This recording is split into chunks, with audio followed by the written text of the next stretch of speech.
bukan sekadar kisah perang saudara.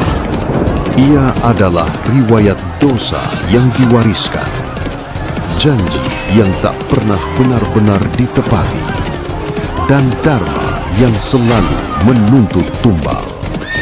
Sebelum panah dilepaskan, sebelum darah membasahi Kurusetra, para dewa telah lebih dulu berselisih.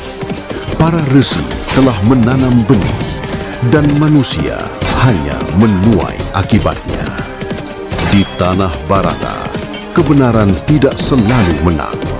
Yang bertahan hanyalah mereka yang sanggup menanggung akibat dari pilihan. Karena dalam Mahabharata, tak ada pahlawan tanpa celah, tak ada kejahatan tanpa alasan, dan tak satupun perang yang benar-benar dimenangkan. Inilah Mahabharata, kisah tentang dharma yang diuji dan dunia yang harus runtuh agar keseimbangan bisa lahir kembali.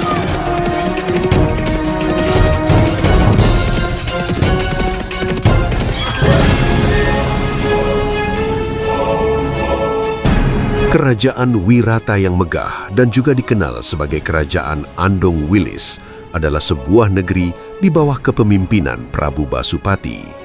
Sebuah negeri yang tampak tenang, namun menyimpan kegelisahan di dalam istananya karena hilangnya seorang pangeran tanpa jejak. Apakah takdir akan membawa sang pangeran pulang? Inilah kisah pengabdian dan perjuangan dalam Kaniyasa Sraya. Siang itu, suasana di dalam balairung kerajaan Andong Wilis terasa sangat berat.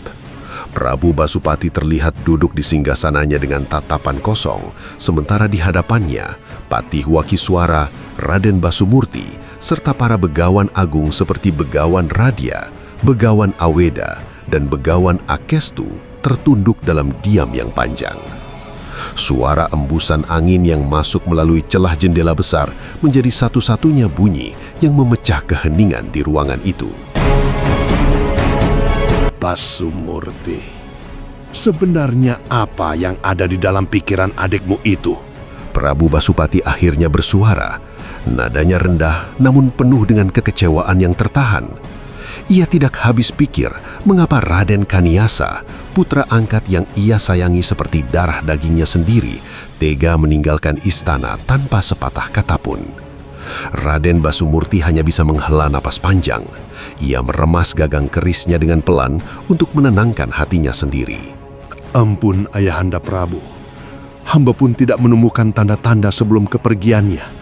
Seolah-olah Kaniyasa memang sengaja menghapus jejaknya agar tidak bisa ditemukan. Jawab Basumurti dengan pelan.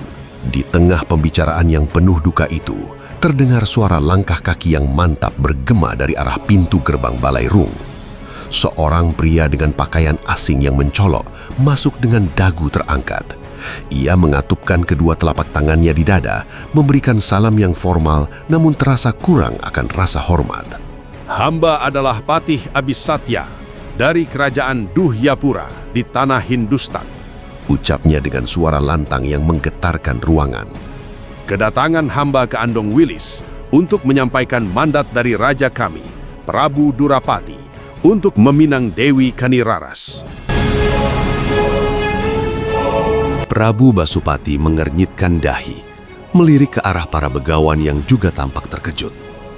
Patih Abisatya melanjutkan bicaranya tanpa menunggu izin, seolah-olah ia sedang memberikan perintah ketimbang mengajukan permintaan. Raja kami percaya bahwa pernikahan ini adalah jembatan untuk menjalin persahabatan. Namun jika keinginan ini ditampik, maka pedanglah yang akan berbicara di perbatasan. Mendengar ancaman terang-terangan itu, rahang Prabu Basupati mengeras.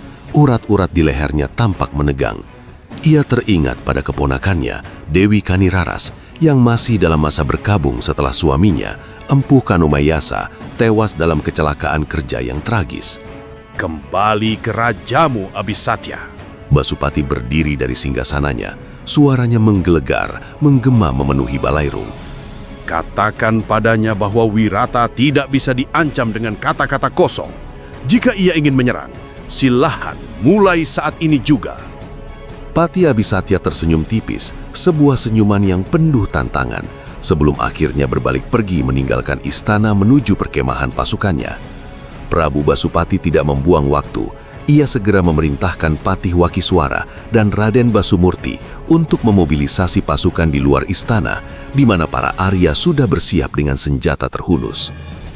Namun di perkemahan lawan, Prabu Durapati justru menggebrak meja kayu di hadapannya hingga retak saat mendengar laporan patihnya. Dasar bodoh kau.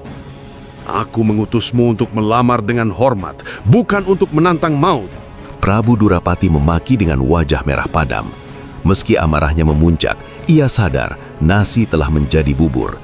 Ia pun memutuskan untuk mendatangi langsung Istana Wirata, berharap bisa meluruskan kesalahpahaman sebelum darah benar-benar tumpah. Sayangnya, niat baik itu terlambat.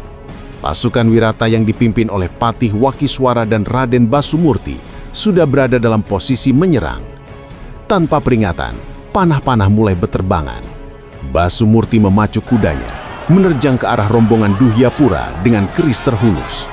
Prabu Durapati yang melihat serangan itu terpaksa membela diri. Dengan gerakan cepat yang terlatih, ia menghindar dari sabetan keris Basumurti. Lalu dengan satu gerakan mengunci yang taktis, ia berhasil menjatuhkan Pangeran Wirata itu dari kudanya dan meringkusnya. Prabu Basupati yang melihat putra sulungnya tertangkap tidak tinggal diam. Ia melompat ke tengah medan pertempuran. Debu berterbangan di sekitarnya saat ia mendarat. Keduanya bertukar pukulan dengan sangat cepat. Kaki beradu kaki, menciptakan dentuman yang keras di telinga mereka yang menyaksikan. Basupati menggunakan teknik penguncian lengan yang rumit. Namun Durapati membalas dengan sapuan kaki rendah yang nyaris menjatuhkan Raja Wirata tersebut. Setelah pergulatan yang menguras tenaga, Basupati berhasil memanfaatkan celah saat Durapati sedikit goyah. Ia memutar tubuh lawan dan mengunci leher Durapati dengan lengannya yang kuat. Ayah, jangan sakiti ayahku. Sesosok gadis kecil berlari sambil terisak, memeluk kaki Prabu Basupati dengan tangan mungilnya.